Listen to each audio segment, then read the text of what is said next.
यामुळे किरकोळ दुखापत झाली आहे।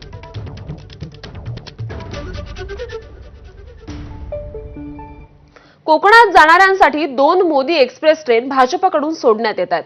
शनिवारी एका ट्रेनला मंत्री नितेश राणेंनी हिरवा झेंडा दाखवला।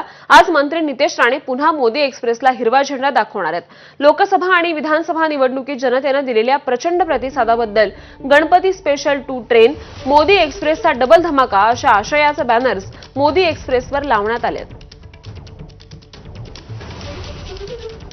आतमधलं वातावरण काय, ज्यांना ज्यांना जागा मिळाली, कारण की कोकणात जाताना जागा मिळत नाही, त्याच्यामुळे अनेक वेळा प्रवाशांची गैरसोय होते। पण आता ही सगळी गाडी भरण्यास सुरुवात झालेली आहे। अनेक लोक या गाडीत आलेले आपल्याला पाहायला मिळतात। आम्ही वैभवडे चाललोय गणपतीसाठी स्पेशल। राणे साहेबांनी आपल्यासाठी ट्रेन सोडलेली आहे, त्यांचे आभार। आणि आम्हाला या सीट बघून खूप समाधान वाटले।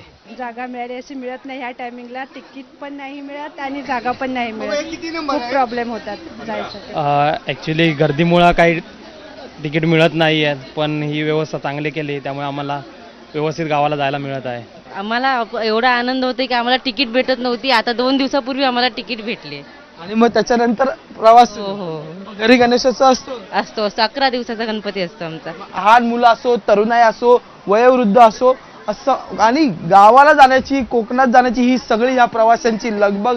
हातात सामान, बॅग्स घेऊन जे ते हे प्रवासी जे ते कोकणाच्या दिशेने निघालेले आपल्याला पाहायला मिळतात। मोदी एक्सप्रेसचा यंदा हा डबल धमाका जो आहे तो आपल्याला पाहायला मिळतोय आणि त्यासाठी ही सगळी मंडळी कोकणाच्या दिशेने पाहायला मिळते। व्हिडिओ जर्नलिस्ट अरविंद वारकेसह मी अजय माने, एबीपी माझा, मुंबई। गणेशोत्सवासाठी कोकणात जाणाऱ्या चाकरमान्यांचे हाल होऊ नयेत यासाठी एसटी महामंडळानं राज्यातील विविध जिल्ह्यातून मुंबईत बसेस मागवल्यात। लातूर डेपोच्या 200 एसटी बस